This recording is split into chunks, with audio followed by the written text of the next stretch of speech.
Do you still have any doubt? I think we all have doubt, right? But rather than putting all your energy into the negative, look at what you've achieved, look at sort of where you're currently at. And like, I was just so skinny. And then from there, more insecurities came because, you know, being so skinny and being called lanky and, you know, taking your top off. Like the opposite of obviously being overweight, right? So then from there, that's kind of where the insecurities came. And that's kind of where strength training came from. Actually track your food. To know where you're at.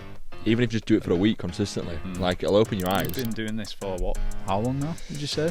Hyrox coaching. Let's go Hyrox. 2 years. 2 years. So would you say you were doing it before it was cool? Accountability is always the biggest difference from where someone is to someone making a change. The events are getting more and more crowded as they go on. Obviously that raises problems. There's a little bit of controversy out there. What are your thoughts and opinions on that? You've proven to yourself already what you can achieve in just 2 years. You're a year into being sober. You've already been to the Worlds. What has been your biggest learning curve?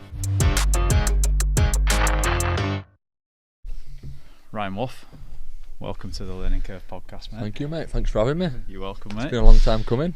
It feels quite fitting because we are about to embark on a bit of a learning curve ourselves with you as our teacher and guide for the next. It's going to be a learning curve. 11 weeks. Mate, we're a day in and it already has been, like, fuck me. Yeah. Just tracking food again.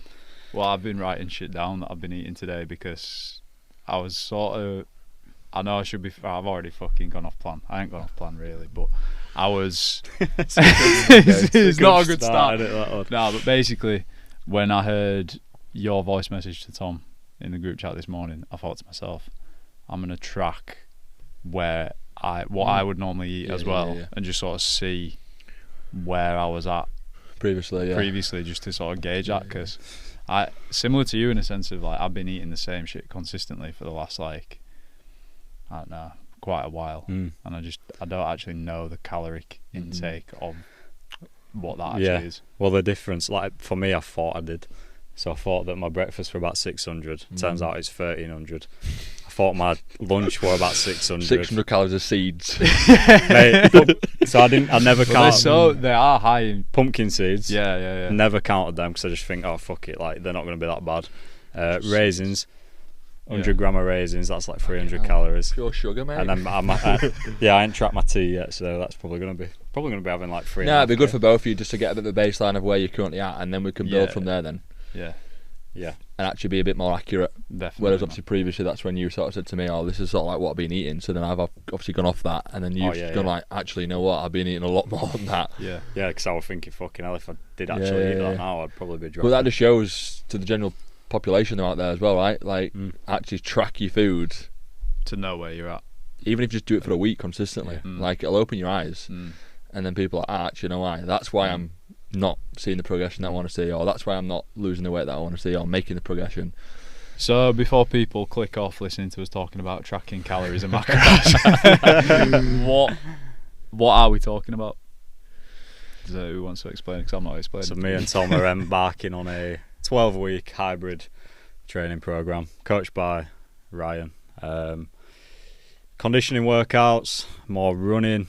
We're focusing on getting our strength up, obviously nailing the diet aspect of it as well, and just seeing how we can do. We are competing at the Fitness on the Farm, again, run by Ryan, and hopefully we fucking do alright, mate. Like, this is our World Cup final we're preparing for, is this now? And then we want to go to potentially do a Hyrox, I think we have spoke about it. I feel like it would make sense, obviously assuming everything goes well and we don't fuck ourselves over completely, which I don't think we will, because I feel like we're in safe hands. You'll be fine. But yeah, mate, you've been doing this for what? How long now, did you say? Hyrox coaching. Let's go Hyrox. Last training. 2 years. 2 years. 2 years. So would you say you were doing it before it was cool? Absolutely, mate. Yeah, absolutely. I got on before everyone jumped on the bandwagon. It was pretty bizarre, to be fair, how it all started. So just a bit of context for anyone listening and watching. I obviously gone through, a good number of years strength training, dabbled into a little bit of bodybuilding, and just got to a point where, Christ, like, I just need a little bit more. I've come from a competitive background playing football growing up, and just didn't have that for a long period of training. and I thought I need to get back into competitive sport. Like, that's where I thrive. That's where I know that I can just push boundaries and just become better. And I just come across it on, I think it was like on Instagram, or it just popped up on a sponsored ad, and I thought, you know what, that's a bit of me that I like. A bit of running, a bit of strength. And then I always remember just sort of like doing a bit of sled work, and I've always been alright on like the sled. I've always had that strength behind me, so I've always been alright at that. I always remember Brookie at the gym thinking like, right, what are you doing? Like, oh, and I said like, oh, I'm just tapping into this Hyrox, like, just like, you know, mixing it up, and then from there it just all stemmed from there really. Got invited to a local gym, did like a bit of a comp, and then that's kind of where all like the 1pm sort of like started from. And then we've just built a really, really powerful, like, good set of lads, good set of females, like all just like all in it together, all wanting the best out of each other, and it just pushes you to become better when you're up against from the that. outside. That community thing does look like, you know, it's huge. I feel like that's the thing that would get me and you enjoying it, because obviously when you're going and doing solo workouts, there is something to be said for that. I think it builds mental resilience. Absolutely. But when you're going balls to the wall for an hour by yourself, yeah, you need that, mate. it's fucking horrendous. 100%. And then going back onto that, like, obviously I've had that solo training through my bodybuilding days, so I've built that sort of resilience. Of course, yeah. But there's only so much you can sort of like take that, especially when you come into more Hyrox sort of style of training, more functional training, especially like me tapping into this 2 years ago when I was relatively new at it. Like, I was massively outside my comfort zone, so it was all a learning curve for me. Like 2 years ago I had to start from, you know, the ground up again, which that was another thing what really sort of like interested me as well, because I felt like a beginner again. Yeah, you which had is that what I wanted. I wanted to feel like a newbie again, and just learn the process of, right, how can I get that 1% better? How can I improve from week to week? And Hyrox has done that for me, and as you said there, the community side of things, I think that's been, the biggest takeaway from Hyrox. Yes, of course, the event, great, competing, great, but the community is where it really has sort of like stood out to other sports. I think that's one of the reasons why it has taken off as well, because like, you look at the local gyms, like, everyone's got a real thriving community, and it's just so good to see. Adapt or die in that respect, I think. Yeah, with gyms. I agree. Absolutely. Potentially, yeah, because I mean, even like my local gym, I've had to leave there as much as I like it, because it doesn't have a rower, a ski erg. I never thought I'd be leaving the gym for that reason. Well, you look at like Pure gyms and JD gyms, like, they're all revamping the gyms to put a hybrid section. Fucking lot of money as well. Like that JD refurb where they've basically done it for that, haven't they? With the whole it's like the best bit in the gym. And it's the best bit in the gym, and they've spent like over £500,000. I think. I'd love to see how many members as well in that sort of facility actually are tapping into that style of training now as well, just because it's there. I think it's different. It's all feeding into itself, because it's like, because it's the in thing to do, PTs are obviously adapting their training themselves, because it gets engagement online, which obviously drives business, which is then having a knock-on effect, drip feeding down to the end client, the people who the PTs are training, because then they're going to be obviously naturally shaped by the PTs and the sort of stuff that they're interested in, and the training that they're putting people through. Yeah, it just goes full circle. Yeah, exactly. Yeah, absolutely. I mean, look at us. Like, I feel like it is quite a relevant thing for us to do, I think. When you think about what sort of training we do, or what we train for, so to speak, like our sports, football and fighting. I think it ties in nicely. Yeah, it really does. It ties in with any. Yeah. And that's it, and that's kind of like where I'm sat at the moment, is like that quote of like, ready for anything. I think it's like, you know, you're in that sort of middle ground where you probably can go and do a 10k and do it reasonably well. You probably go and play football, no issues. You know, you can do it. You're sort of like in that middle ground where you can do anything. Obviously, you could smash a weight session. Yeah, you can go and do a Hyrox, or you may just need that sort of 4 to 6 to 8 week period where you can just dial in towards that particular event, rather than feeling like you're months and months and months away from it. Yeah, you're in that sort of sweet spot. So how old are you, Ryan? 30-year-old. You're 30. Christ, that's mad to say that. Yeah. When did you turn 30?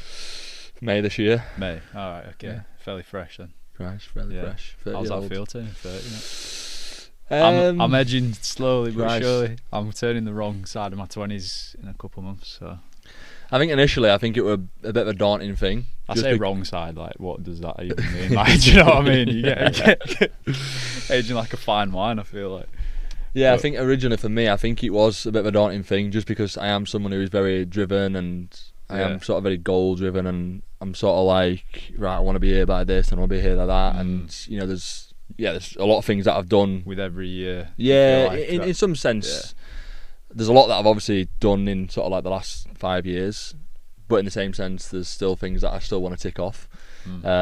So yeah, a bit mixed emotions, but yeah, hey ho, like just getting started in terms of sort of like what's to come for sure. Yeah. What are the things that you've sort of, what's still to be ticked off? So travel's big for me. Yeah, I've ticked a lot of travel off over the last sort of like, especially the last couple of years. Yeah, just so obviously. last year you went to. This year went to Australia. Yeah, that was this year. Start of this year went to Australia and New this year? Zealand. Yeah, So yeah, travel, like still a lot of places out there. Like Christ, especially that trip just opened my eyes to there's a lot more places out there.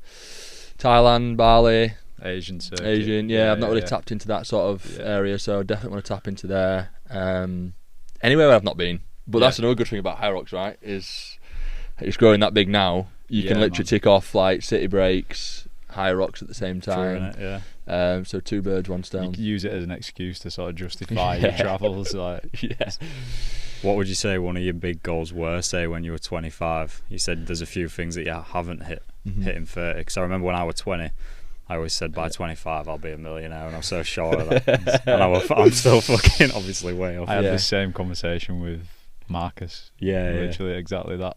It's like 5 years ahead. Is there any big I feel goals like you it's can quite think an of? easy goal to set though, when you, because you're like, if you're confident in yourself. Absolutely. I think the big one for me was just being a lot more free from time. Not being so restrictive of 9 to 5 or these are the hours that I'm working. Right. And that's what I've managed to accomplish over the last 5 years, shall I say. I've got that freedom to go to the gym at 1 PM on a Thursday. You know, I've got that sort of flexibility, and people from the outside might look at, Christ, do these guys work? But that's the life I've created for me, and that's something that I've always wanted. Hey, we had this conversation, didn't we, in the shop the other day? Yeah. Like, people who say that, it is going to be people who are quite envious of the fact that they can't be there doing that at 1 PM on a Thursday. I say it, I'm in shop over. Fucking look at Ryan. Throwing your samples out. Fucking parcels. So when you go back to 25 then, were you in a position where you weren't? No, absolutely. So when I first got into sort of coaching, started on the gym floor like any other PT, doing crazy hours. Christ, I remember doing like weeks where I doing like 60-hour sessions weekly. JD. All right. Cool. 60-hour sessions. Per week. So like 6. Yeah. So wait, so that'd be what, like 12? I was doing like 10 to 12 a day over the course of like 6 days. 5 or 6 days. 10 to 12 1-hour sessions a day. Yeah, it were ridiculous. And you get to a point where you think, right, well, what's next? That's fucking a lot, man. Yeah, it was ridiculous, mate. It were. You must have been fried by that 12 hours. And that's it. And that's sort of like where then training sort of then has that sort of decline effect, and then your mental state and how you're feeling yourself. You're putting everyone else first, but yourself. And then you get to a point where you're like, well, what's next? It's like, there's only so many hours in the day. You've maxed out. There's only so many hours in the day. But I always wanted my own space. And I always, going back to what we talked about there, like having like sort of certain milestones for certain ages. When I was 25, I always said like I wanted my own studio before I got 25. And I always remember I got my studio when I was 25. So that was like a big tick box. And that was like the start of sort of where I want to get with just becoming more free. Right. Having my studio, yes, you're still limited to certain times, but you're more selective with who you could coach. But I've still got the studio to this day, but I was working in there for 6 months, and from there then I went fully online because it just snowballed massively. And just because I had a feel of what freedom was like, I was like, right, this is where I thrive, this is where I really wanted to take it to that sort of next step. Do you feel like the freedom that you created for yourself through having your own studio and taking all that time that you were spending on the gym floor allowed you to then compound that free time into working towards going online, to then basically build the overall freedom? 100%, absolutely. I think with like working in like commercial gyms, there's so much noise. Like you know, there's another 10 PTs there. There's 5,000 members, and you can easily get sucked into other people's business. Having the studio, it allowed me to take a step back and think, you know what, this is the direction, this is what I want. Yeah. You know, there's no one else there, there's no noise, there's no distraction, it's just yourself and your clients, and you're giving a better service, and you've just got a real clear path, rather than being in a facility where, like I said, there's just so much noise, so much distraction. I think that's the big one, distraction. There's so much distraction. It's so easy to be in the staff room talking to the lads. It's so easy to be on the gym floor talking to, you know, whoever it may be. Yeah, Joe Blogs. Yeah. How big of a risk was Massive, that at the mate. time? Massive Did it work like the risk. biggest risk? Well, you've got to think, working at JD, there's a 6,000, well, the membership may be higher now, but when I was there, I think it was like 5,000 to 6,000 members footfall. Yeah. So on a month-to-month basis, on average, there was, obviously not all of them are going to be active members, but you know, a good percentage of those are going to be active members coming through the gym floor. To then walk away from that and have zero footfall. Oh yeah. The risk that says itself. But you know, going back to when I first started coaching, I've always taken risks. Like, I was in a job, civil engineering, for 2 years, job for life, which not many people know. Did you go to uni to get a degree for that? No, so my sort of like childhood, obviously played football. Cut a long story short, obviously didn't make it as a professional football. Went over to Australia, played a year over there. Came home with the ambitions of still wanting to make it as a footballer. Like, still, like, I was brainwashed football growing up. Like, that's all I wanted to do. Football. You were a centre back as well. Centre half. No one bet me in there, mate. Yeah. I can believe it. Elbows up. Tall guy. How tall are you? About 6'4". 6'4". Yeah. So yeah, obviously with the You knew football. that one off the top, didn't you? And then from there, with the civil engineering, yeah, just wasn't me. Yeah. And then fair. talking about obviously the risk side of things, like job for life, lots of progression in it, blah blah blah. Like, still not me. And then from there, I always remember I handed my notice in, and I went to work on the gym floor at a gym I've never ever been to before. I literally gone from earning X to earning 0. Yeah, yeah. And that was the first ever risk that I took. How old were you at that point? 20-year-old. 20. I was 20. Yeah, I was 20. 20-year-old. But I was in a really good place with like the civil engineering job. Lots of like progression there. I always remember I got like, they did like a student of the sort of like the year, and I won it the second year, and then from there like natural progression in terms of like pay rise and job opportunities and stuff like that. But I always remember getting that, thinking like I just wasn't fulfilled. Like, it just didn't give me any fulfillment. I thought, right, this is where I need out now. Yeah. And then that's when I took that risk, and then of course you get a lot of people, family, friends, people close to you say, right, I don't know if you're doing the right decision, mate. But that was even more fire. That was even more fire for me to think, right, this is the right decision, because I know if I am 100% into something, I know it's going to work, because I'll just back myself and I'll just believe in myself. And don't get me wrong, Christ, the first 6-12 months it was tough. It was tough, and you have that sort of self-doubt. Oh shit, have I done the right thing here? But you back yourself, you show up. I remember putting the work in. I remember being in the gym, like not even having clients, and I'm just in the gym, just speaking to people. Yeah. People coming through the door, like just introducing myself and just having normal conversation with people. Did that creep in much, the self-doubt? Oh, for the first 6 months, especially like when you've got the voice in your head who said, "Oh, right, what you doing? Like, you've got a job for life." Planting the seeds. It's like doubt. planting seeds, and it's like I'll always have certain conversations that'll always be in my head from back then. Mad. Yeah. Even now, I remember really, really vividly, obviously, the conversation I've had, and that self-doubt was those conversations. Who were are they right? Yeah. What were those conversations like? What's one that kind of sticks? Well, I think the big one is like, obviously, I was in a quote job for life. It's like, right, like, I really do feel like you're making the wrong decision. Was this here. from the person who was your manager, or? No, this was like from family and friends. Yeah. Family and friends. Just saying, Ryan, you really need to think about what and this was like, you know, multiple people. Yeah. Just because they didn't get the old gym malarkey side of things. Didn't really see the career in sort of coaching and PT, and you know, there's some sort of statistic out there where it's like, I think it's 80% of PTs who start in the first year don't actually make it past the first year. Yeah. Some, you know, don't quote me on that, but it's some daft like that.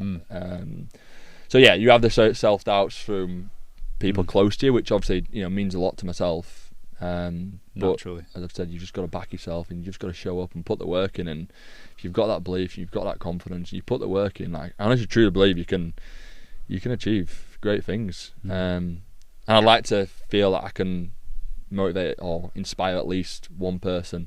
That's always my like objective. I just think start small. If I can motivate one person, if I can inspire one person, I'll take a lot from that. 100%, mate. So, how do you describe like building that mental resilience? Did it come with time, or did you always have like a backing of? Were you always backing yourself from a young age? Like, if you, for example, like conversation with Marcus on the last episode, he sort of said, I always just had this like innate confidence. Dambo said something similar, like, some people just feel like they're destined for more and they're just more confident naturally. Do you feel like you fall in that category? Yeah, or is it... I think confidence comes from the actions you take. I think the actions you take growing up, for me it was like playing football, taking those actions to make certain decisions in certain situations, even like on the football field, making like those risky decisions, making certain passes, Absolutely, man, that all like was the start for me. And then from there it was like, being a centre half, it's like, it's a crucial position to be in, making those decisions, built that confidence. And then from there, I think a big one for me was like just being around like my parents, and obviously like their work ethic, that really sort of like reflects onto me, which then allowed me to sort of think, like nothing's stopping me achieving something similar with the work ethic that they've shown. So yeah, I think of course you've just got to back yourself, but your actions will always reflect that. Show up for yourself. That's always the big one for me. So build up that evidence that you are who you say you are. Exactly. Yeah. And be a doer, not a sayer. I think that's a big one. That's a massive one. Yeah, I think a lot of people nowadays. I feel like that's what we came to the conclusion of when we did our podcast on it. Like, one of the last things that we spoke about was just starting. Yeah. If you say you're going to do something, because on the other hand of what you've just said, if you intend on doing something and you don't follow through with it, that obviously knocks you back big time. And then the next thing that comes up where you think, I've got a good idea, I want to do that, you're still thinking about that thing, that last thing that you didn't do. And obviously it's hard work doing stuff and putting it into action, innit? Especially if you're leaving a job. You've got parents. I was similar. I got parents saying, are you sure this is the right thing? You could be going and doing this. It's risky, and having that belief in yourself just to say fuck it. Yeah, absolutely, mate. It's a big decision, but like you say, you just got to back yourself, and as you said there, mate, it comes from the confidence of the actions you take. Those little 1% build up over a period of time, builds that momentum, and that gives you that little bit more belief, and that's all you need, that little bit more belief just to take that first step. And that creates that little bit more action to then take that next step, and then it just has that domino effect from there. Do you still have any doubt? I think we all have doubt, right? Yeah. Let's be honest. I think it's human to have those feelings. Right. It's how you sort of overcome them with your own thoughts and with your actions once again. But rather than putting all your energy into the negative, look at the positive. Look at what you've achieved. Look at sort of where you're currently at, and once you start channeling into that, then you'll start making the right decision from that point onwards. But yeah, of course, I think we all have that sort of element of self-doubt. Sorry, at times. For sure. How do you squash that, you personally? How do you tell that voice to keep quiet? Yeah, tough one. There's a few things. I think most people's outlay is training, right? I think moving your body, moving your mind. Reading podcasts, taking yourself out for a walk. But most importantly, just in that moment, just actually sit back, as I just said there, and just evaluate obviously like what actually is that's actually causing you to think like that. And look at sort of, right, okay, what can you control in that situation, and what step can you take from there, which is then going to move you in the right direction from that point onwards. So yeah, that's sort of how I would deal with it in terms of sort of that actions I'd take. Yeah. Do you have sort of key principles which, because obviously you're an online coach, do you have sort of key principles for your clients which you try and educate, and what would they look like? What are they? In what sense, mate? Sorry. Like, I mean, you're talking, obviously you'll get people who will come to you for coaching who are looking for, who are already pretty disciplined and, or wanting to just take things to another step. But I'm sure you also have people on the other end of the spectrum who are just sort of getting into things. Sometimes those people are coming to you for more, like they need help to change, and to actually put that change into action, that requires a little bit of a roadmap. Do you know what I mean? Like a little bit of a, I don't know, they're coming to you for that guidance, for that help. What do you say to those people? Yeah, so I think first and foremost, like, the individual's got to show up, right? I think that's always the hardest thing, is actually showing up. Yeah. I think that's where a lot of people fall short, is they get into the nitty gritty but actually forget about showing up. Show up first, and once again, that'll create action. That'll sort of then stem that sort of momentum from that point onwards. So that would always be the first one. But you've got to, everyone's different, right? But you've got to really set foundations on, an individual sort of perspective, and look at how you can build from that, and just keep things super simple and look at those little 1% that you can build from. And then from there, that's then going to create that momentum to think, right, I've accomplished that. Yeah, it's like the action creates motivation, not the other way around. Yeah. That kind of principle, I guess. Yeah. Yeah, start small, build from there, show up, I think is the big one, which a lot of people miss out on that. That's probably one of the most powerful things. It's so cliche, it's so simple, but man, just show up. Show up first, take that first step, whatever that may be. It could be fitness, it could be non-fitness related. Just show up for yourself and show up for the person that you want to become, and everything else will just really work itself out. But from our side of things, obviously, when it comes to sort of like roadmap, going back to what you said there, obviously that's kind of where we can really then map that structure and that sort of framework to suit that individual. Similar like what we've done to you guys, right? Obviously, you've both got everyone's different. Yeah, of course. Yeah. And you've got to work with the individual to suit them, because that's where that friction comes, and that's where that, once again, that sort of disbelief comes from, because it's not tailored and moulded around them as an individual. Let's be honest, people have got different circumstances, kids, relationships, etc. Life commitments. So obviously me and you doing this thing. Yeah. And you're going to be watching over us from start to finish, from the first initial, let's call it,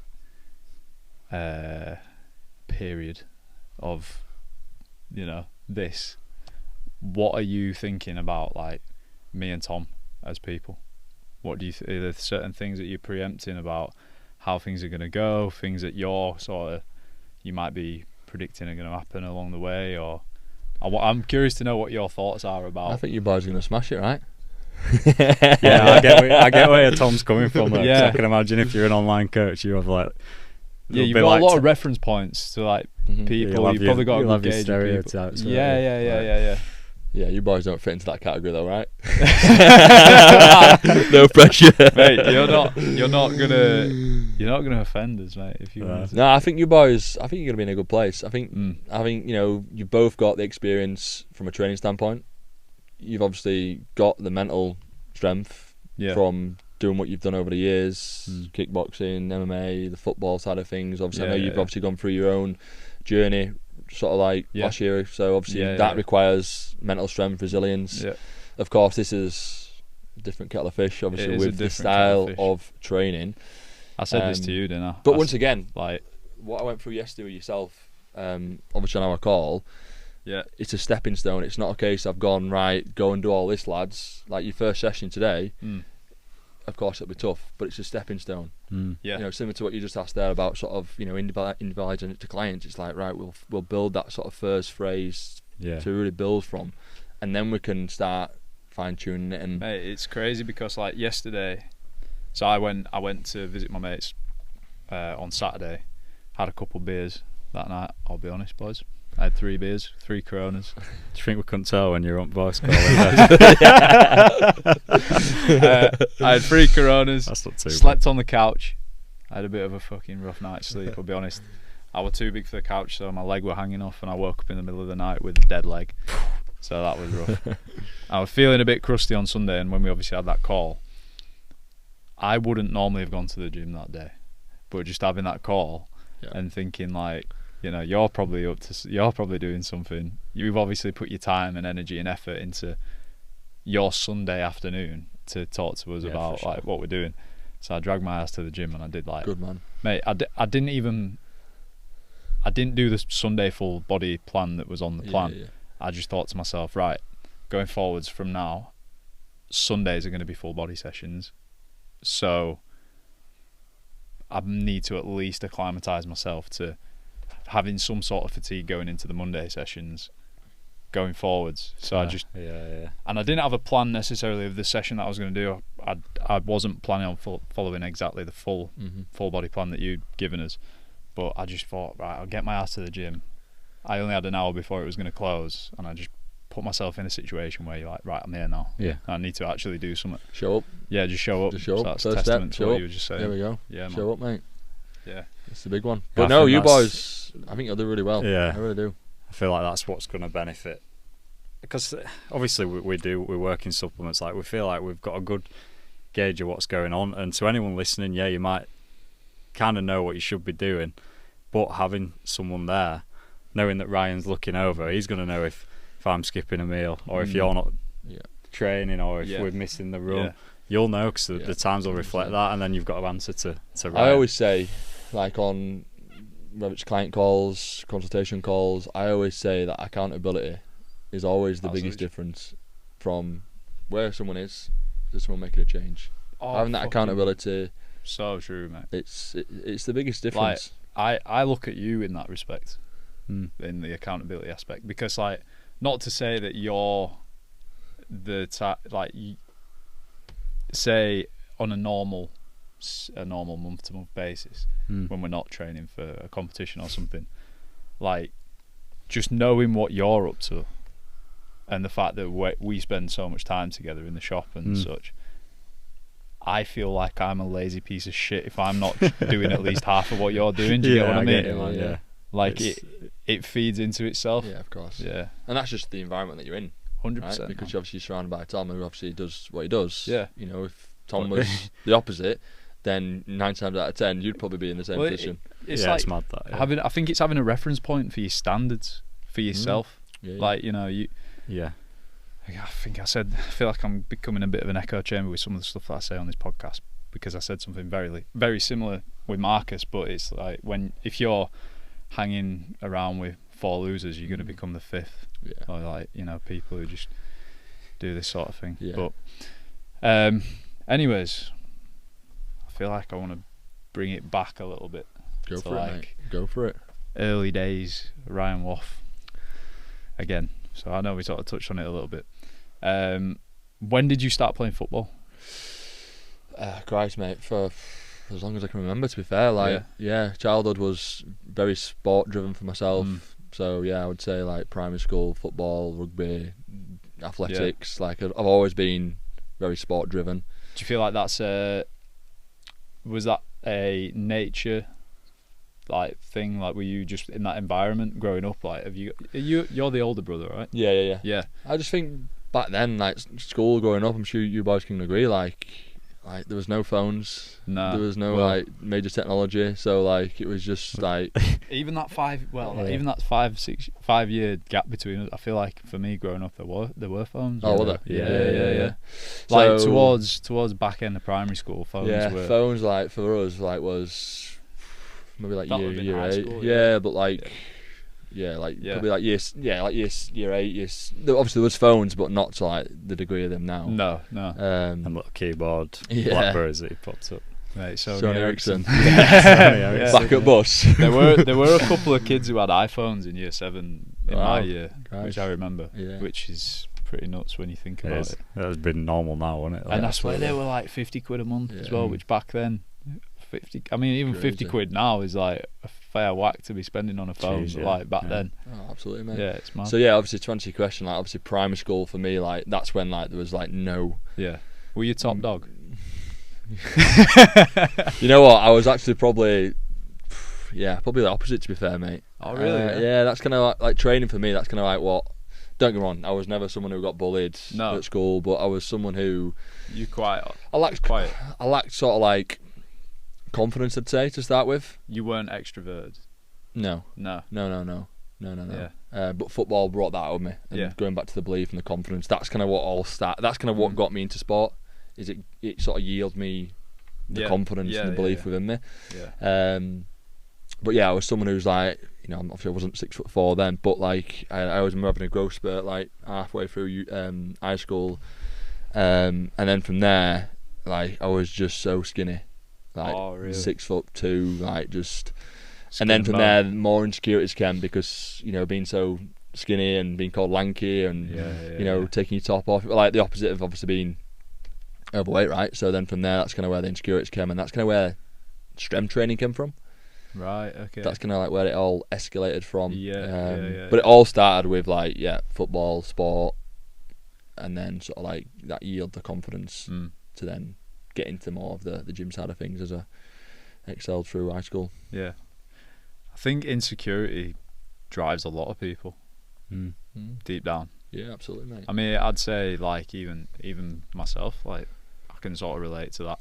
Certainly from a physical aesthetic kind of standpoint, you know, part of the reason I think a lot of people train sort of bodybuilding type stuff. I'm not saying everybody, but you know, why do you want to look physically better? Because it is hard to get to that point, but I think some people just need that physical representation to back up in their mind that they're not actually the person that the negative voice in the head says that they are. Yeah, of course. You know what I mean? Yeah, absolutely, mate. Yeah, I feel like at 15, 16, that's probably why fucking 99% of young lads are going to the gym, innit? Yeah, just doing bicep curls and chest press. Chest every day. That was me, mate. I was all I was doing. I could put my hand up to that, mate. Bicep I was the curls, exact same. Yeah, exact same. But I think obviously girls start to come into play at that age, if not even before that. Like I think that again drives people, and obviously. I think nowadays though, for the gym side of things, it is massively social. You know, it's a massive social thing. Like going to the gym, it's like quoted as cool. You know, like you know, you've got your Gymshark sets, and you know, Christ, when I went to the gym, it was just literally plain white tee, pair of striking shorts, and off you go. Whereas now, like people get dressed up to go to the gym. Oh, mate, it's mad. Yeah, they do. Some people's gym outfits are more than like my smart fits. If I could even say that I have a smart fit, man. Yeah, it is strange how it's changed. What was your first gym? Do you remember? First gym was Exercise for Less. In Wakey? No, in Cass. Escape, yeah. JD, I believe now. That one, yeah. Christ, yeah. I believe it probably was maybe something else before Exercise for Less. It might have been like Virgin Active or something like that. But I think from what I remember, like Exercise for Less was like spent a good sort of like decade of just training in there. Is that where you PT'd then? No, I went at JD gyms in Batley. Yeah, I thought, yeah. So obviously originally I'm from Pontefract, right? But when I got into sort of like coaching, I always said to myself that I just wanted to be somewhere where one, I've never been, two, no one knew me, and just ultimately because I didn't want to be in a facility where people knew me and sort of deemed me as friends, and then from there like your standards obviously then do drop. Fair. You know, that sort of professionalism. Yeah. And that's kind of what happened when I went to a place where no one knew me. Because then people were like, "Oh, who's this guy?" People had to physically speak to me to get to know me. So that's after you quit your job. Yeah. Yeah, it's interesting because I don't know. I always think if you've got some sort of, if you know a few people in the area and you start some sort of business, I always think that could be used maybe as an advantage. Yeah. It's interesting that you took yourself. I went the other way just because I know that would push me even more outside my comfort zone. Whereas I didn't want my first 5 clients to be all friends, and then from there have that sort of relaxed approach because I'm coaching my mates. I want my first 5 clients people I didn't even know, and then straight away on the back of that it's like right, these are actually quote proper clients now. Do you feel like that's somewhat insecurity driven? That decision, no, sort of proving to yourself that you don't need that upper hand to like get a foothold into it. To be fair, mate, not something I've really massively thought about. I just thought that was my logic behind it. Is like I didn't want to be known as like the mate of the gym. I wanted to be known as like, this guy's a PT. Like I don't know who he is, but like I'm getting to know this guy. And like I said, from my aspect, I knew that would really push me outside of my comfort zone to just speak to more people and be more of a presence in the gym. rather than just being sort of isolated with the people I know and get comfortable in a facility. You recognise that you had to put yourself out of your comfort zone to do that. That was a conscious decision. Is that what you're saying? Absolutely. Yeah, 100%. that's interesting. Because that's a bold move. That always brings the best out of people, right? Yeah, but intrinsically you usually side towards comfort, don't you? Yeah. Oh, absolutely. Like but mate, I can imagine going, and even for me, like starting a new gym is daunting enough. Like going and physically signing up and seeing new faces. Never mind taking yourself away from your environment, especially at it's tough, mate. 20-year-old or whatever. It was tough, but I knew, once again, the belief that I had. I knew that I'm a likable person. I can speak to people. I knew once I built those first 5 to 10 relationships, then from there things would just snowball. Once again, show up, take that first step, things will sort themselves out, and that's kind of was my mindset going into it. How much do you feel like you've learned from, what have you learned about yourself through coaching other people? Yeah, of course, I've learned a lot about myself. Christ, patience, I think there's a big one. Yeah. I've definitely got a lot of patience. Communication is massive. How to speak to people, and obviously with coaching, everyone's different, right? So you've got to speak to people in a different language. Everyone's got a different personality, which for me, that is the hardest part of coaching. Understanding what language to speak to the person in. And obviously coming across in a different mannerism, especially if you are face to face. Yeah. That's tough, and especially like back in my early days of coaching, when I was doing so many hours, and you've got to think, if I were doing 10 sessions across the day, I've got 10 different people that I've got to try and speak to differently. There was honestly because everyone responds differently. Yeah, exactly. But obviously, I feel like that'd have a positive knock-on effect to you, to make you a rounded person. In general. 100%. Yeah. Oh, absolutely, mate. Like, just I think having people skills is a life skill, right? Yeah. I think we spoke about this on our pod as well, about like working in retail or hospitality, like being in that face-to-face environment, which I think is increasingly like being lost more so in like recent years. Obviously there are still those industries which are face-to-face, confrontationally dominated, but as things progress more and more and more online, you're losing that personal touch with a lot of things. I mean, even to some extent you could even say that about coaching.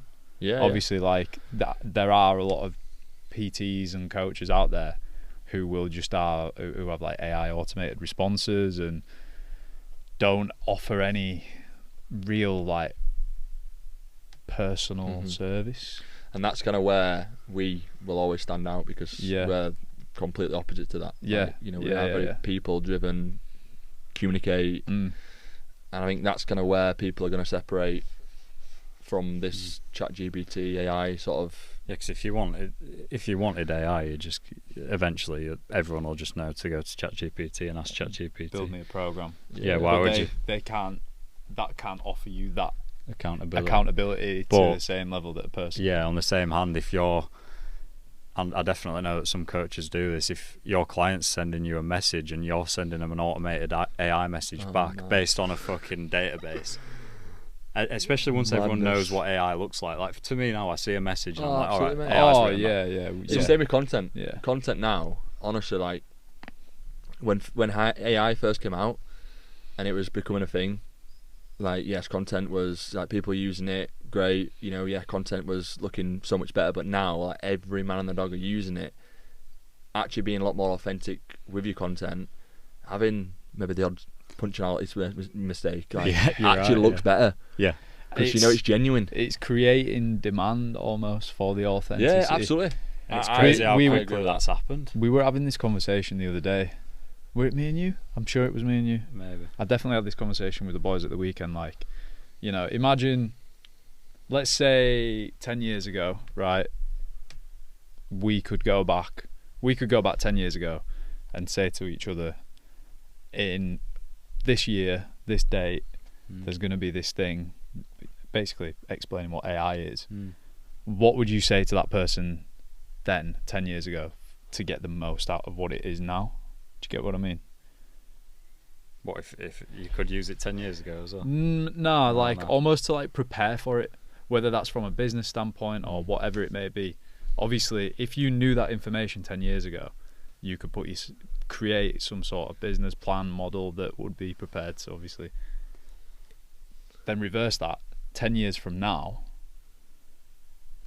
Same situation. Like, imagine you knew. Fucking hell, I've lost myself here. Do you get what I'm saying? I get what you're saying, kind of. Mate, I'm fucking shit with it anyway, so I'd say you've got no chance. What I'm sort of saying is, right, okay, if I could go back to myself 10 years ago and I could say, right, in 10 years' time, there's going to be AI, which is going to be as smart as, if not smarter than, the smartest human that there has ever been that has lived. You can ask it anything and it will give you an answer within a second. Mm-hmm.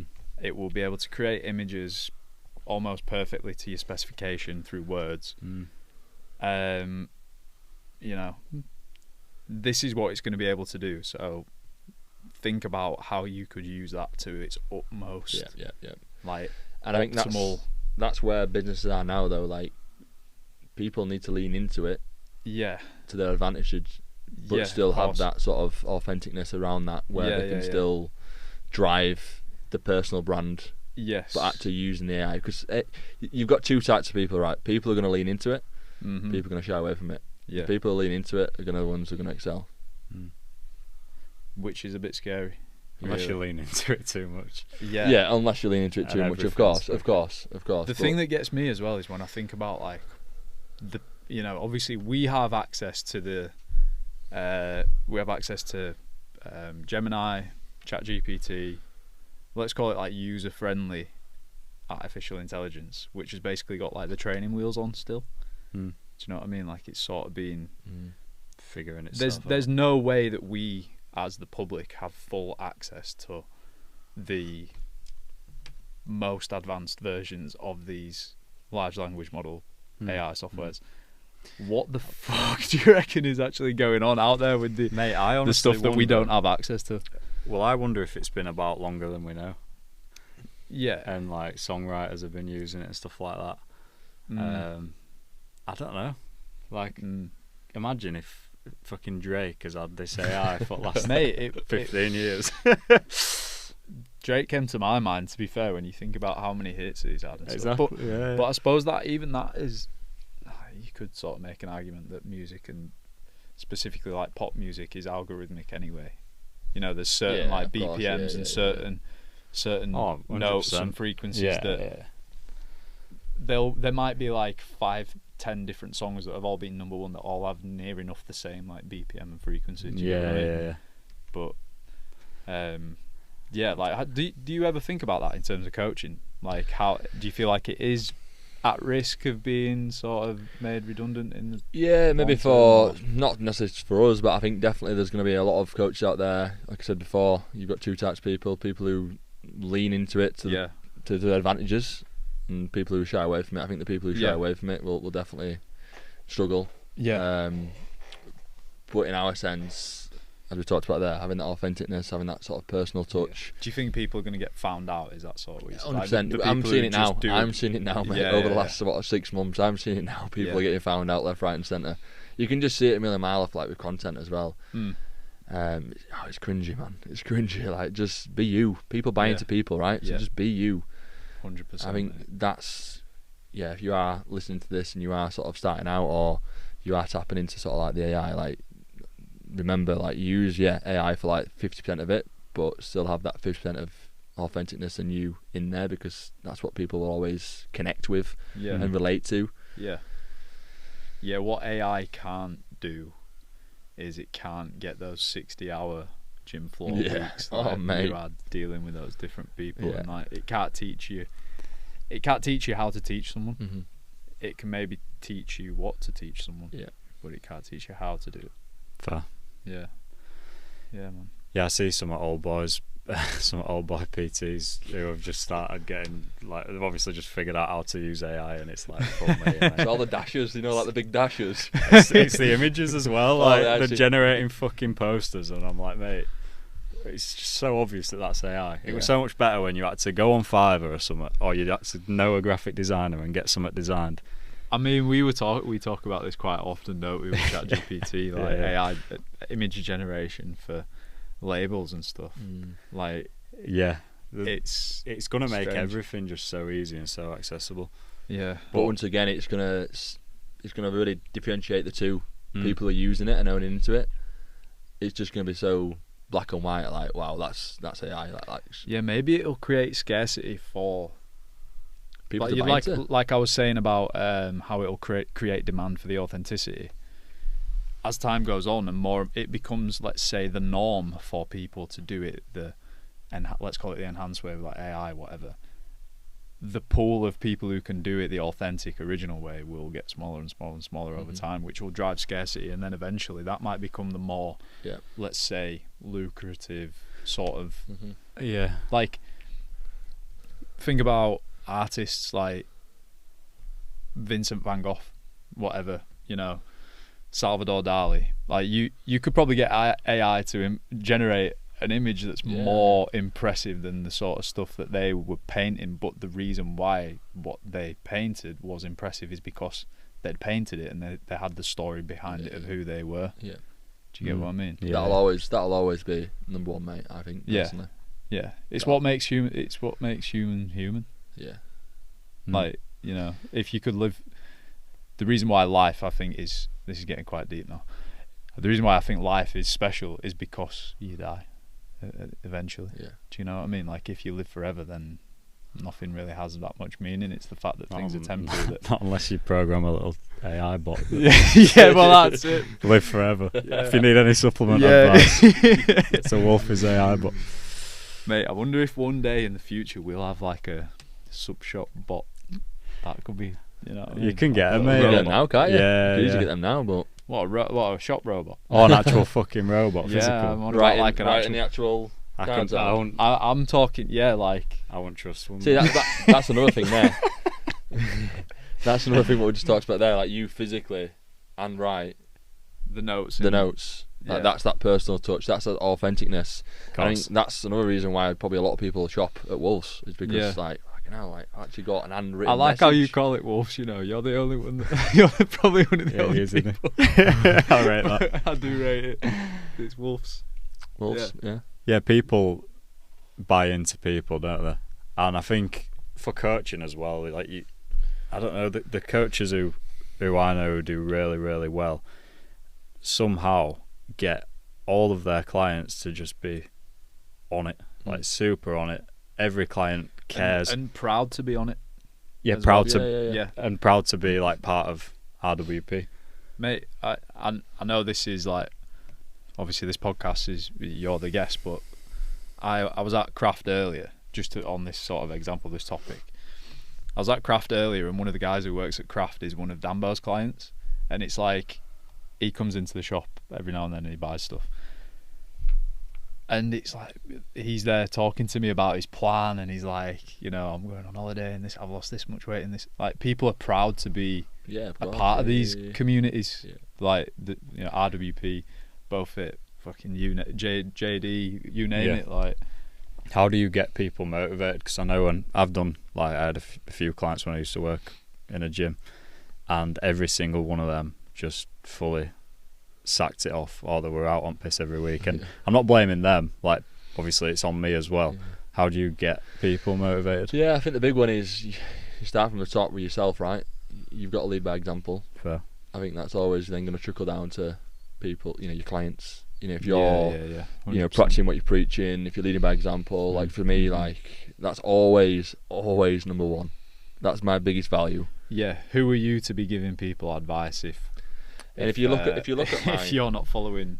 Exactly, 100%. 100%. And I know there's a lot of coaches out there, a lot of PTs out there, potentially new to the industry, who probably aren't doing that. Mate, I'll openly admit now. So like, I was coaching a couple people. Started coaching 5 people. Started really strong.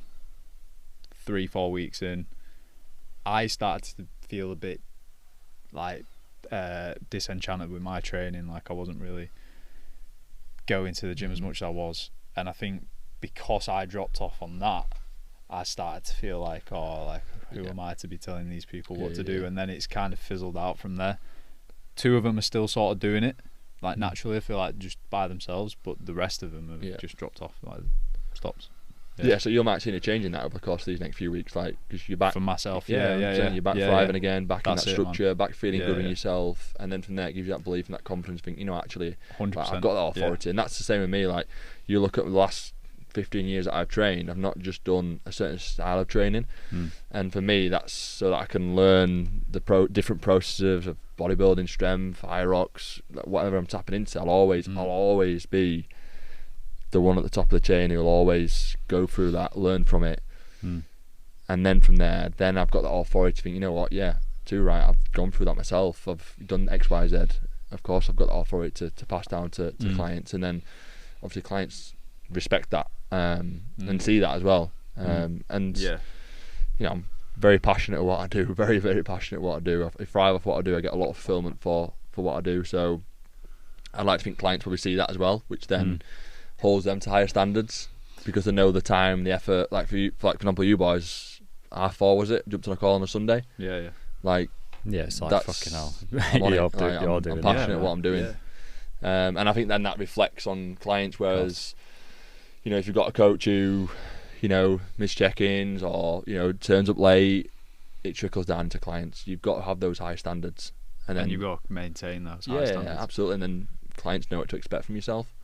It's maybe that's like you could say that's sort of a trust thing as well. You know, like, it takes time to build it, but seconds to break it. Like, you know, if somebody's signed up with you for who you are as a person, obviously they've seen what you look like online or whatever, you've sort of built that rapport before you've almost even spoken to somebody, because your online profile these days is your shop front window.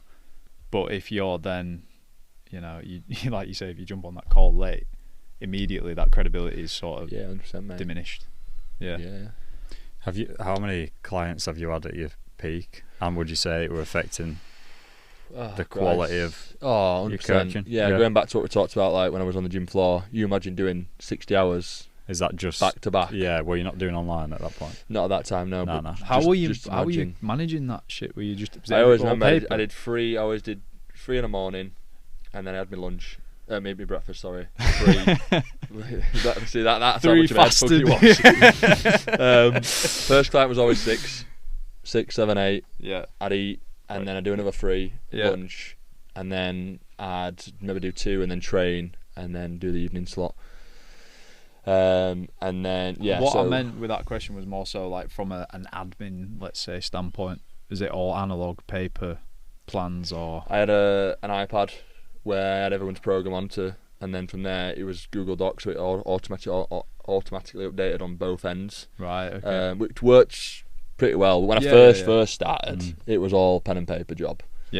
Which then got a little bit messy with the admin side of things, but then obviously then moved into like the iPad and stuff, and that worked fine from an admin standpoint, because as long as you're tracking people's lifts as the session progresses, it updates automatically. Fucking I love it, chop here, man. It's a stodgy chair, man. Sorry. So from that side of things, there was very little admin. I'm sorry, bro. Touching shoulders, you two. Yeah. He's rubbing my leg under the table.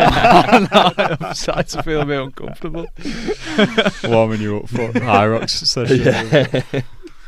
Mate, there is PTs though that even to this day will, like, I'm talking physical PTs where you go for a 1-to-1. Yeah. They'll pen and paper. Not even pen and paper, it's memory. Like they'll say, it was 20s last week, wasn't it? And clients like, I think we did 22s. Like, we got 22s. No, that best one's like, what do you want to do today?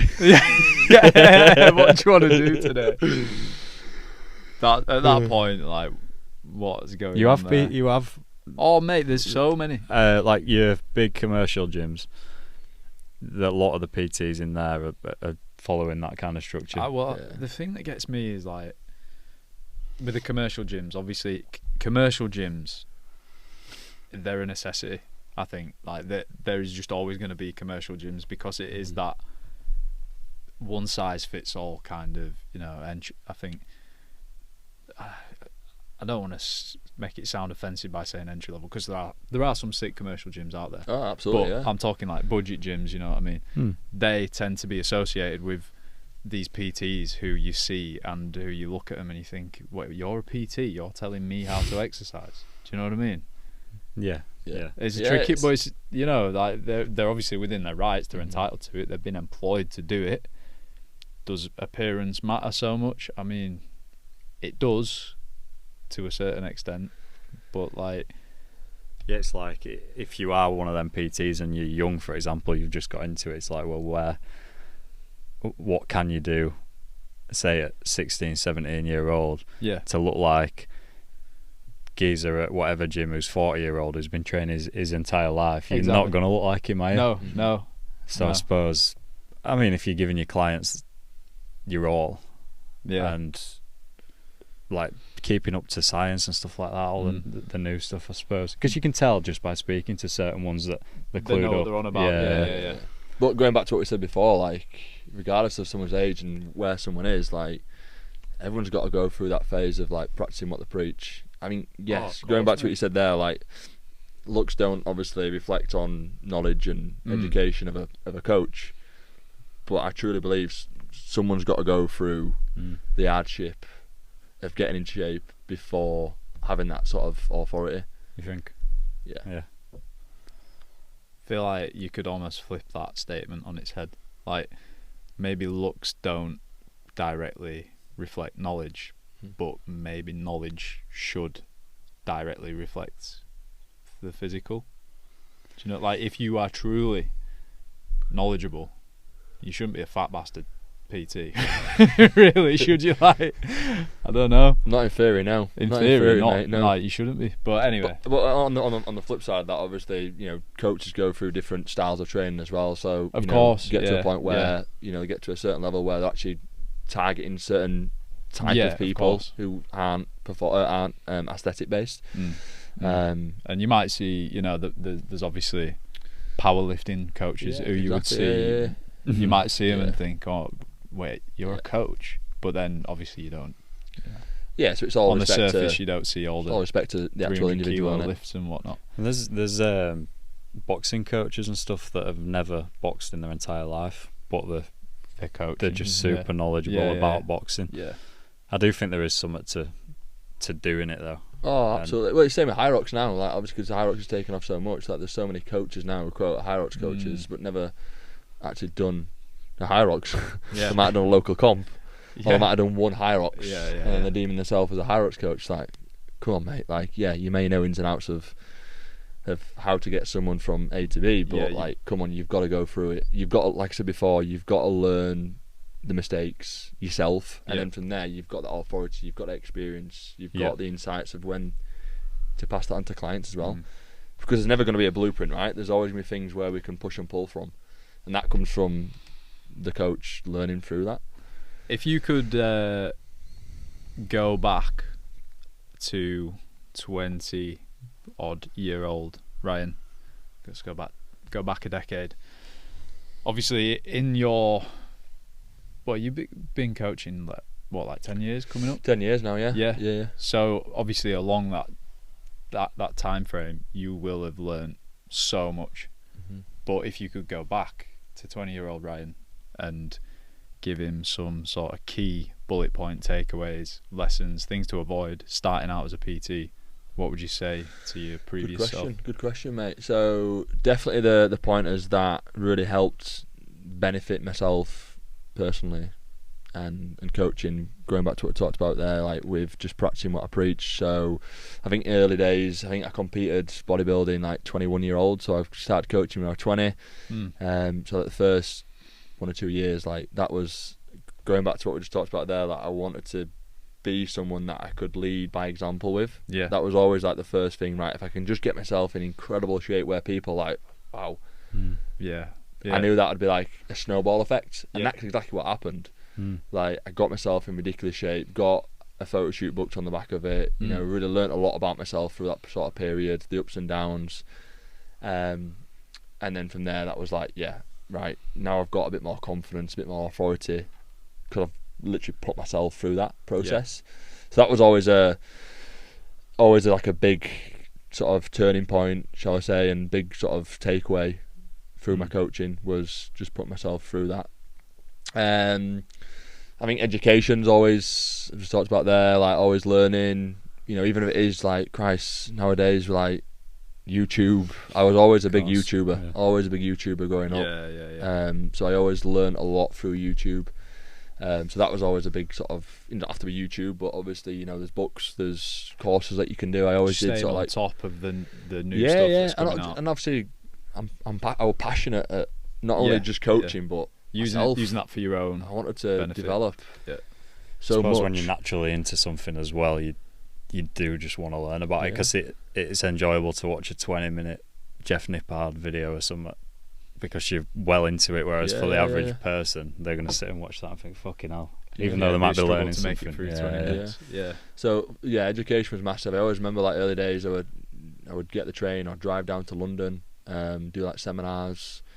I always did like Mark Cole's M10 Mark Cole's, like practical theory sort of mechanics. So I always like tapping into like education. And these are like coaches doing seminars.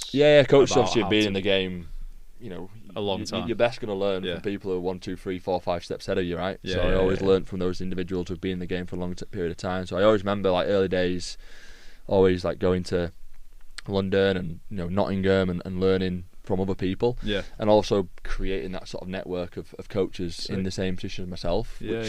Once again, you build that conversation, you build that rapport, you know, opportunities sort of open up with those individuals as well. So those are like were always my big two to start with. Like, put yourself through the process. I feel like learn. There's 3 there. Practice what you preach. Keep up to date with the. Never stop learning. Networking.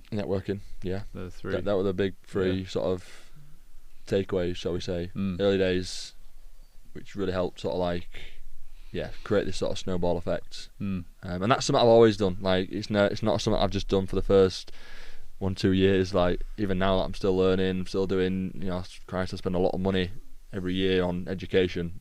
Like, spend a lot of money on education. I have done for like the last 10 years. What do you mean by that?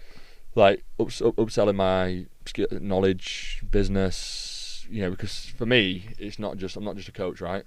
I'm a content creator, a marketer, I'm a salesman. Like, I've got to upsell all those pathways, not just being a coach. What? So you saying you reinvest in your own education? Yes. How? What? In what sense though? Like. Courses, so like you courses. Buy your own you buy courses to teach you sick. Nice. So tap into that. So going back to what we talked about with the education, that's something I've always tapped into, but obviously more so now it's more tapping into like the business side of things, whereas when I first started it was all about like education around coaching and becoming, you know, physically, performance wise the best person I possibly could, whereas now it's like more. How do you find these courses? Mate, there's been a few courses that have massively helped, mate. Once again, like having that community, having that accountability. Once again, like, how do you actually physically find them? Like, is it a case how of... do you spot a good one from a Because fad? obviously there's fucking loads. Because every man and his dog's got a Well, course probably the same. Whether it's a content playbook or a PT mastermind class, like saying, probably the same way someone invests into me is like. People could probably come onto my profile, probably see some of my content, relate to a lot of it, watch, and then eventually they'll sort of tap into it. And that's the same with, I'm sure you guys probably do it, like with your content or what you tap into or what you're buying into. Even if it like, Christ, even like Amazon, right? You go into Amazon now, like you're going to the first one, you'll go for the reviews, and then you might go into something else, you might go back to that. You might actually put it in the basket, but you won't buy it until like, right, that review's like sold me, it's pushed me up the line. And it's the same like with, you know, anyone buying into me or me buying into someone else. It's like you'll absorb someone's content, you'll do the research, you'll watch the YouTube videos, you'll buy into that individual. Yeah, I suppose you can see the reviews. And then, well, obviously you've got to be careful with that nowadays as well. Reviews, like especially like on Google and stuff, you've got to be very wary of that. But like just having genuine reviews from like testimonials, like you can't fad that, right? Well, AI maybe nowadays, but sketchy, like, you know. Have you ever bought one of James Smith's? I haven't actually. I've read his books. Right, okay. I've read his books and watched his YouTubes, Yeah. but I've never actually tapped into his mentorships, his courses, courses and stuff. Just because I think it's fairly new. Yeah, it's like over the last couple of years. Like James has been around for a long time. Whose right? courses have you bought? Out of curiosity? I've done the OG, Adam Haley. Right.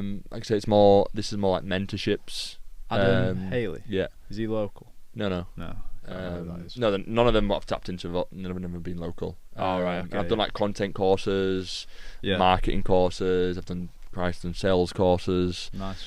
So yeah, I've tapped into a fair few over the years, mate. And that's something I'll always do, because once again, that just keeps me on my toes. I'll never get complacent. It's like, right, what's next? What's next? It's like with the Hyrox. It's like, yes, I know a lot of sort of the foundations of Hyrox and getting people from A to B, but it's like, actually, you know what, there's still probably a lot that I can probably learn out there.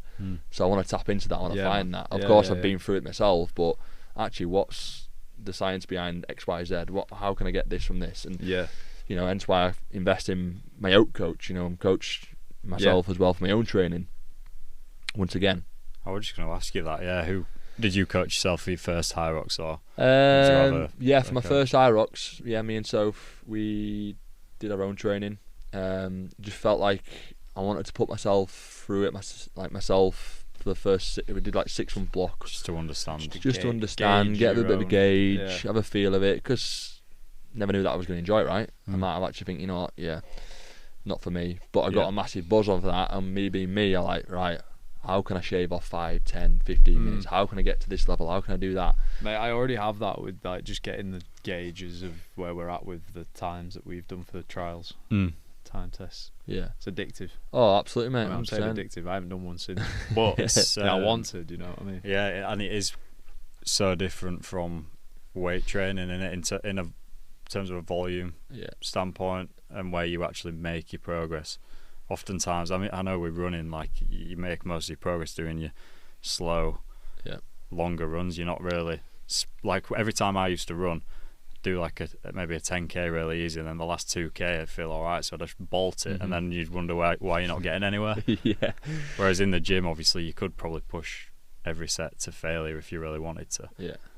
How have you found programming that style of training over weights? Is it harder or easier? I've enjoyed it so much more. Easier?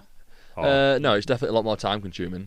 But in terms of enjoyment and fulfillment and technical side, I've definitely enjoyed so much more of it, because I've done, like, I've been a coach for 10 years now, and prior to that I trained for 15 years. So like in all, I've been programming for like the last 15 years, and the majority of that has been strength training, physique based. So the last few years it's been really, really nice to actually have just that different avenue of performance stuff, and that's kind of given me a little bit of a spark around coaching as well. Just having that sort of different sort of pathway, as I said at the start, being a beginner again. Even though I've not been a beginner when it comes to the coaching side of things, I've felt like that in some ways, because I actually know what, I need to research that, I need to go away and learn about that, because it exposes the gaps in your knowledge. So from fulfillment, definitely so much more enjoyable. Definitely a lot more interesting. I think just because I'm in I know so much about the strength and hypertrophy and bodybuilding, like I just know it so well. Like, you get to an element of like not complacency, but like it's just like, I know what I need to do there. Whereas this, it's like I'm still learning, I'm still it's new, innit? Processing things. It's a fairly new discipline. So people are learning. Have you learned a lot from your coach then?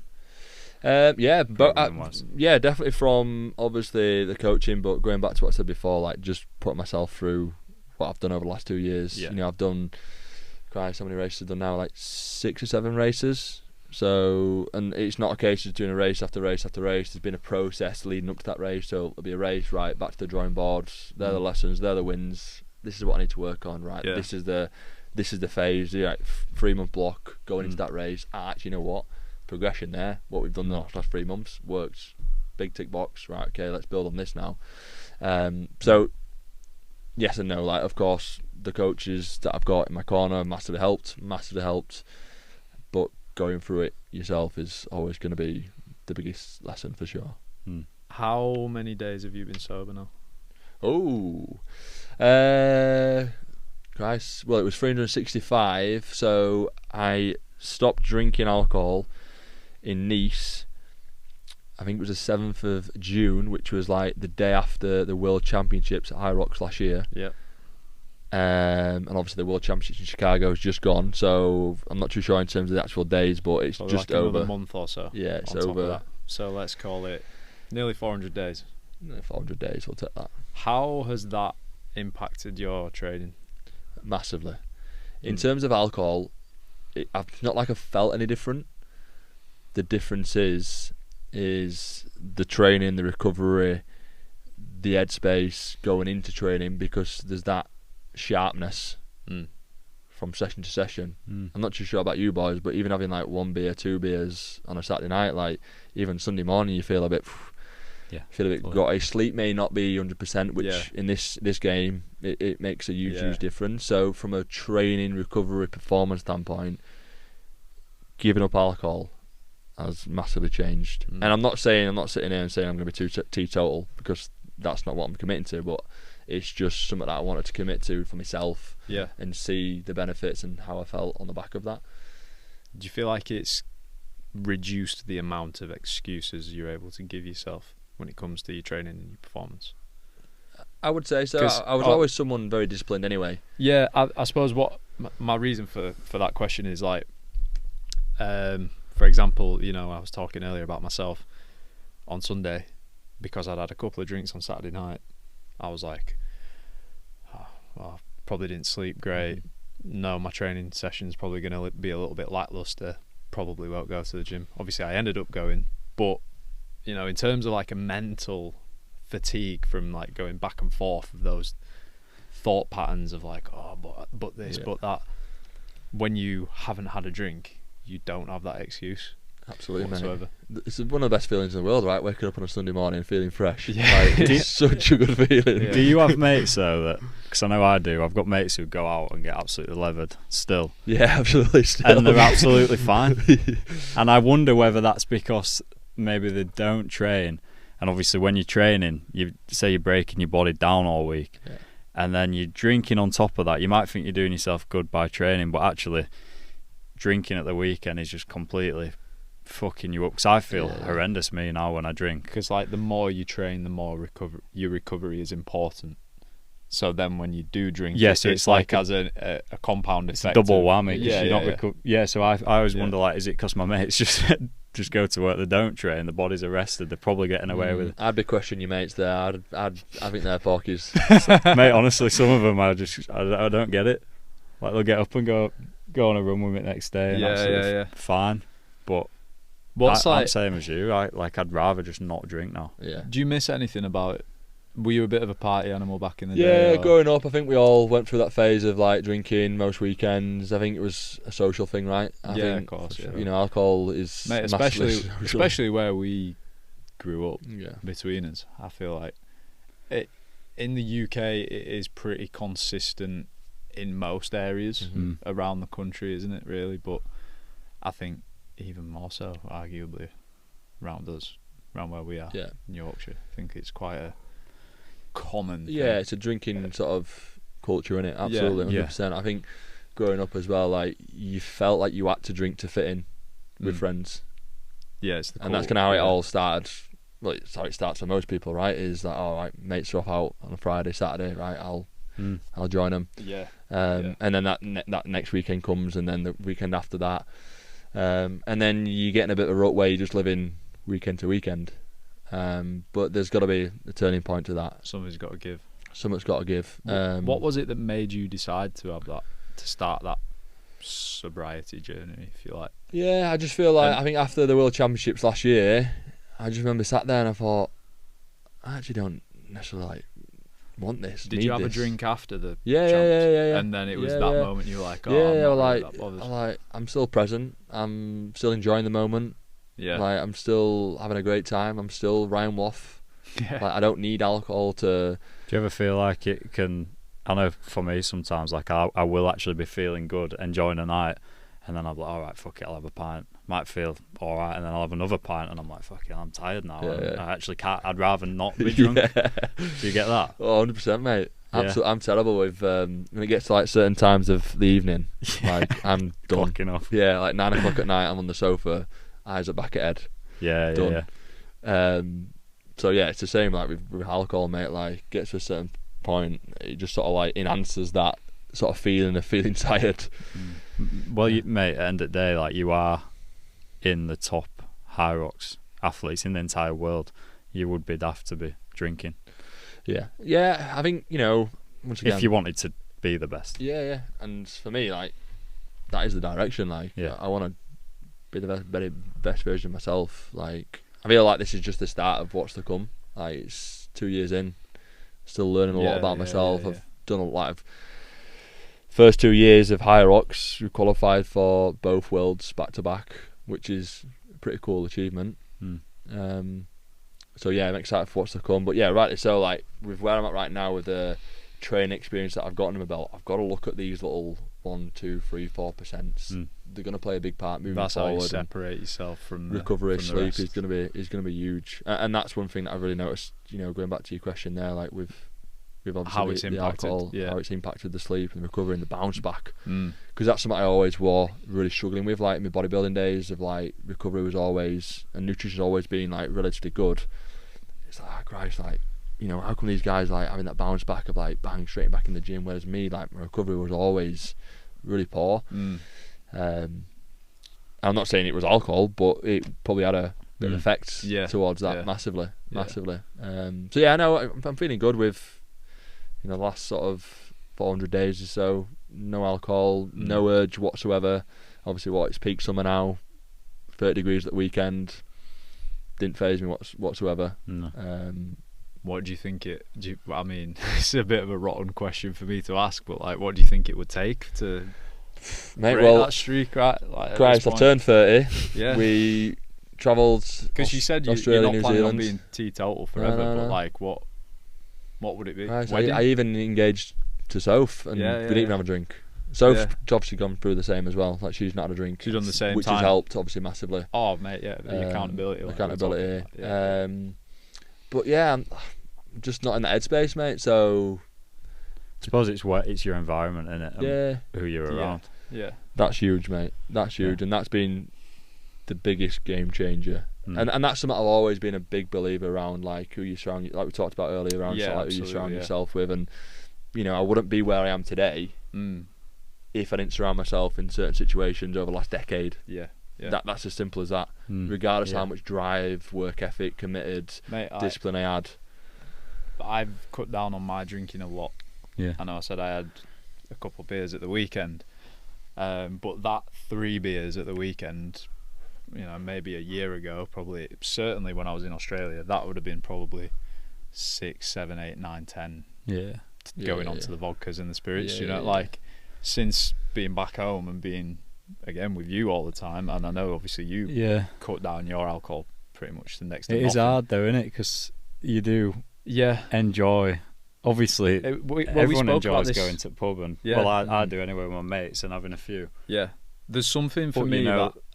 Go on, sorry. No. I was just gonna say I know I enjoy the delayed gratification of being able to wake up, get a load of work done, go to the gym. I do enjoy that more in long term. That's going to serve me better than going out and getting there's legless. There's this part of me still, I think, that sort of enjoys that lawless type feeling when you would just the boys. At this point for me, it's just the boys. Like this doesn't happen often, but let's say there's like a handful of us, 4 or 5. Go to one of the lads' houses. A couple of them have got like bars in their garden. Just get pissed, and it's funny. And like that for me, like I don't know. I'm not ready to let go of that yet. I don't know. See, that's where I'm sort of. I'm 5, 6 years older than you guys. Yeah. I've ticked all that off. I feel like I've sort of like done that kind of thing. Like I've done. I get that, man. There's been a lot of. Literally what you've just said there, like I've done a lot of that. So it's like you get to a point where it's like, right, Christ, mate. But done that I suppose now, as well though, like whereas in the past that might have been like every weekend or every other weekend. Now it's like once a month max, or once every other month. Whereas like when I was living in Australia, which is not that long ago, it's like 18 months or so, maybe just over. Like we were going out every weekend and just getting drunk to the point of like you like, I've got a video one of the boys had fallen asleep mid mayo chicken. Do you know what I mean? Like that is the level of drunk that we're talking. So maybe that's a lack of purpose when you're out there, though, in a sense, because in Thailand, mate, I was saying like 3 weeks of drinking, lack of structure, lack of direction. Yeah.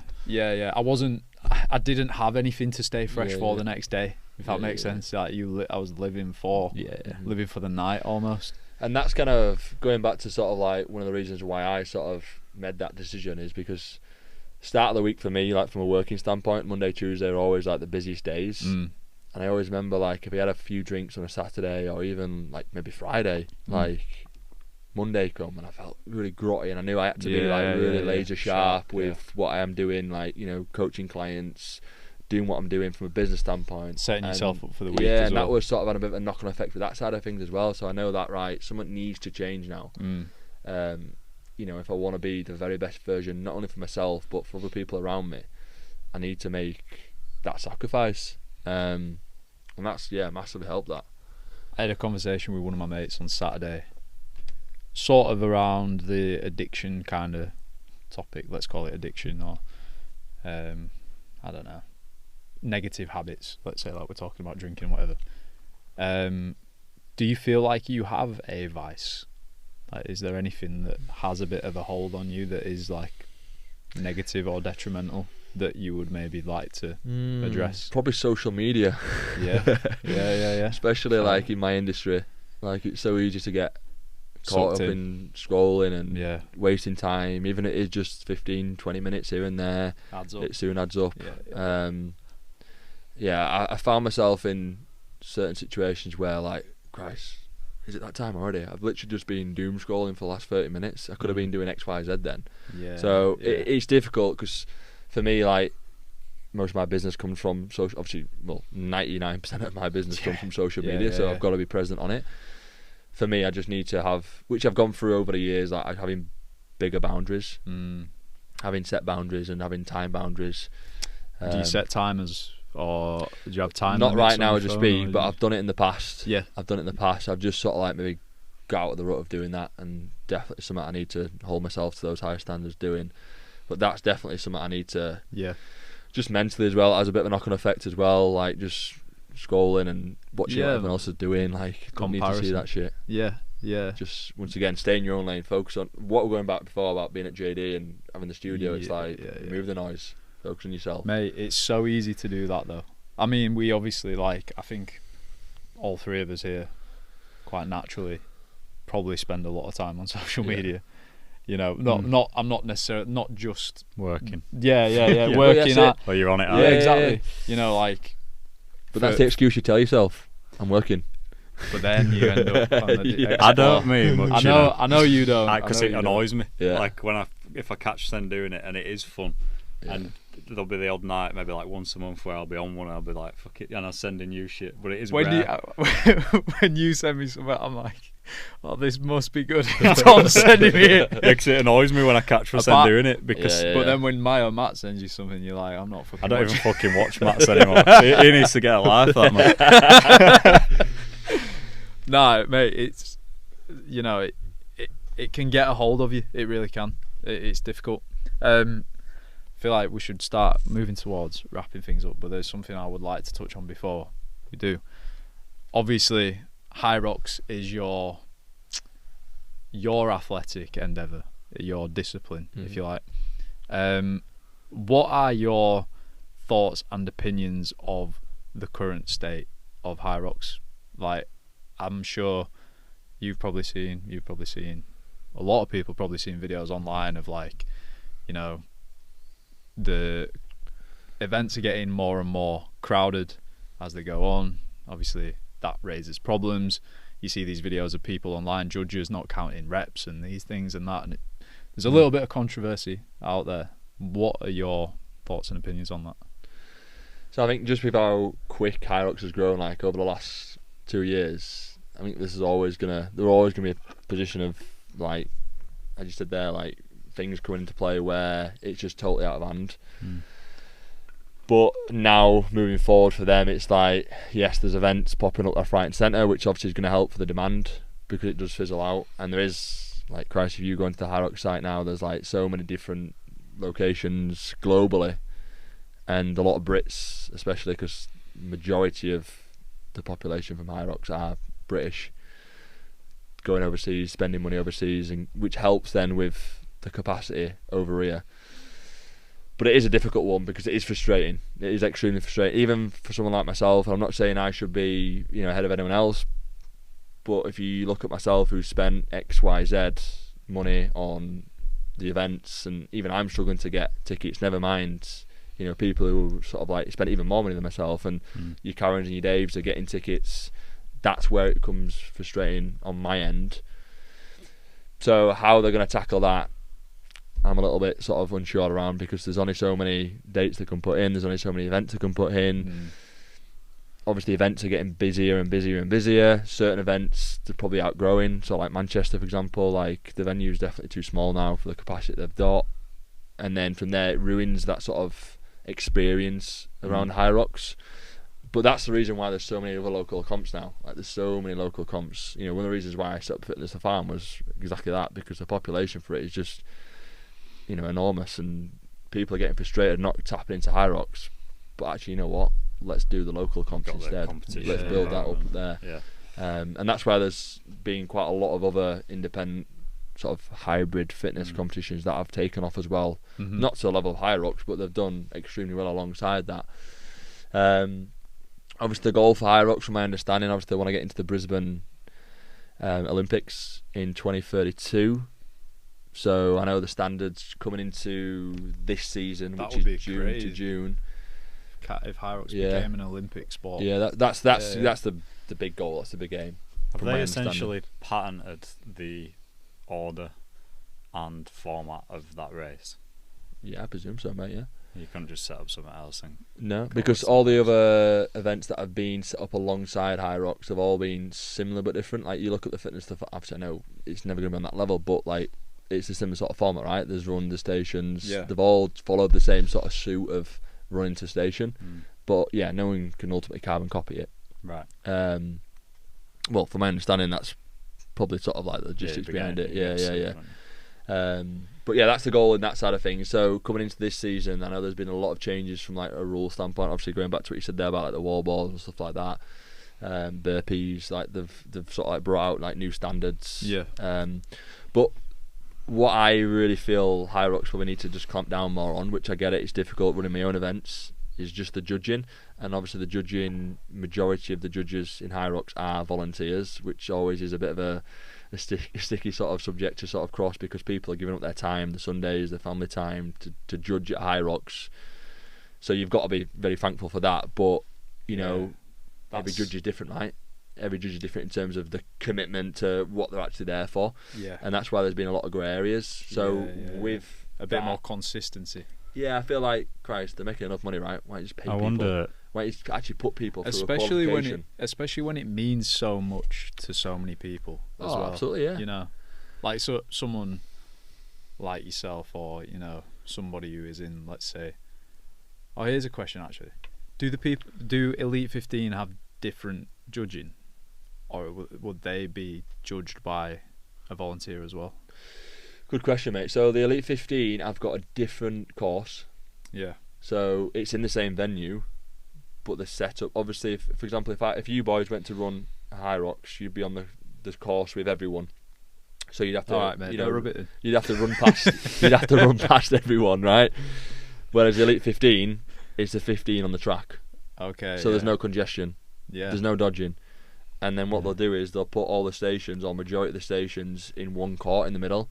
Whereas obviously me and you would have all the stations all spaced out over the course of the venue, which obviously makes it completely different race, right? It's the same race, but totally different race. It's the you're probably looking totally different.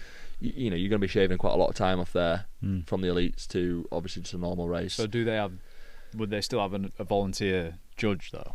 Or I'm unsure to that. I'm unsure, mate. I'm unsure. I'd like to think the elites are probably going to get someone who's probably got some level of qualification. Yeah. But that's kind of where I feel the direction needs to be, is like, why don't you just put people through qualification, like a Hyrox judging qualification, and just pay people, mate. That could be a revenue stream in itself.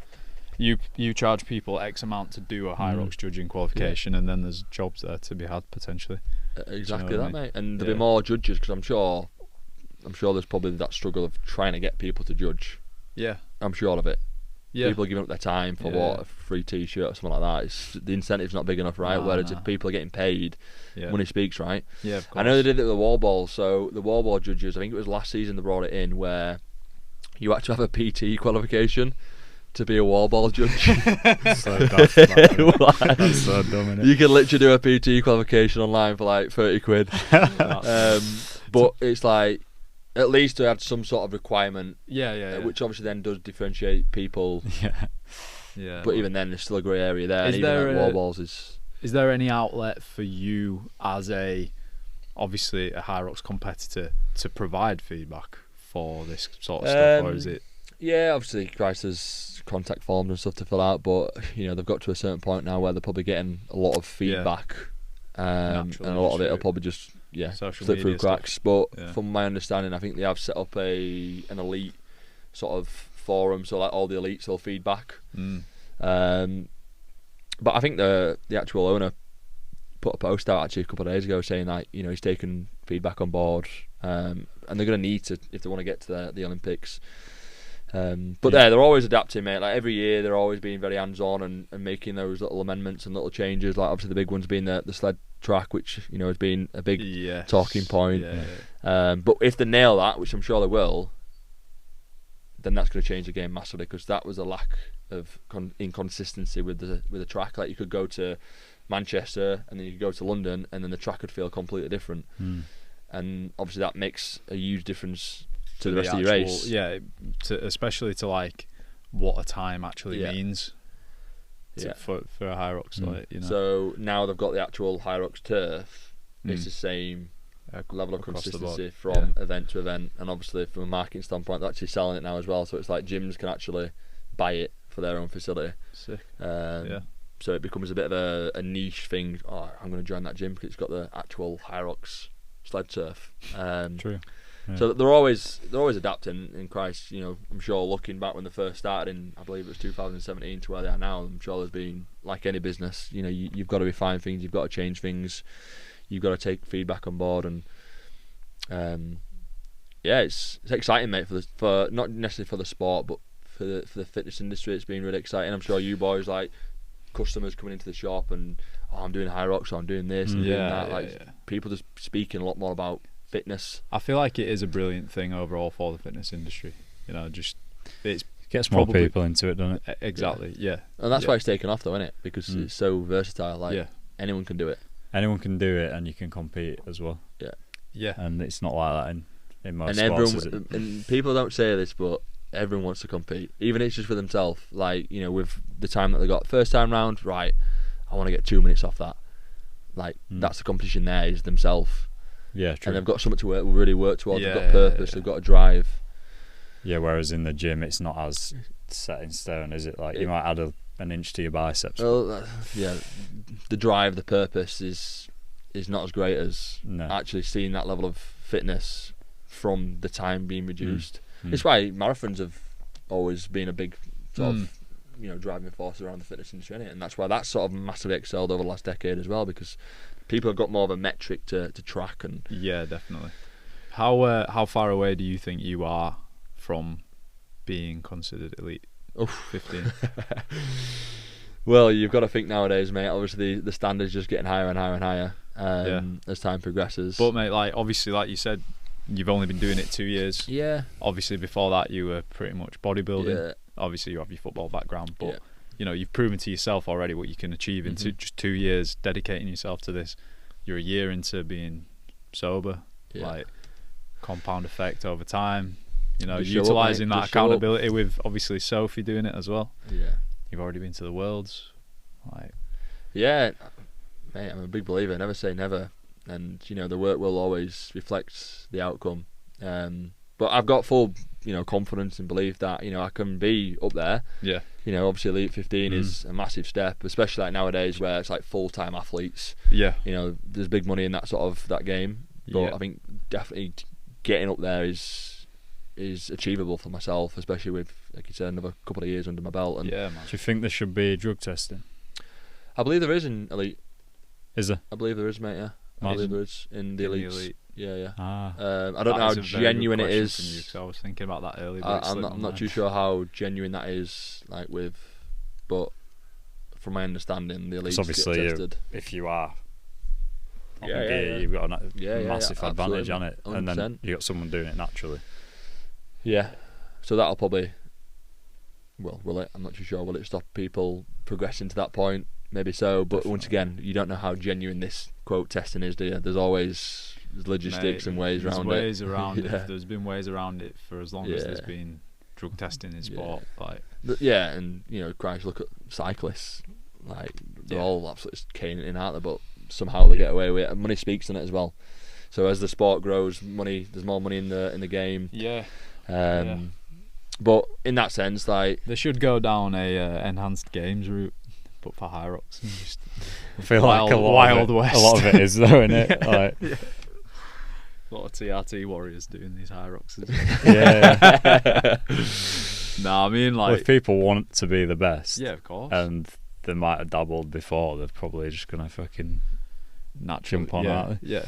Well, it's sort of when you get to a certain point and you feel like, you know what, I've reached max like potential, true potential. Like it's naturally for most people, like it's the next step. It's but yeah, to answer your question, mate, like excited for the next few years. I think we can definitely get up there.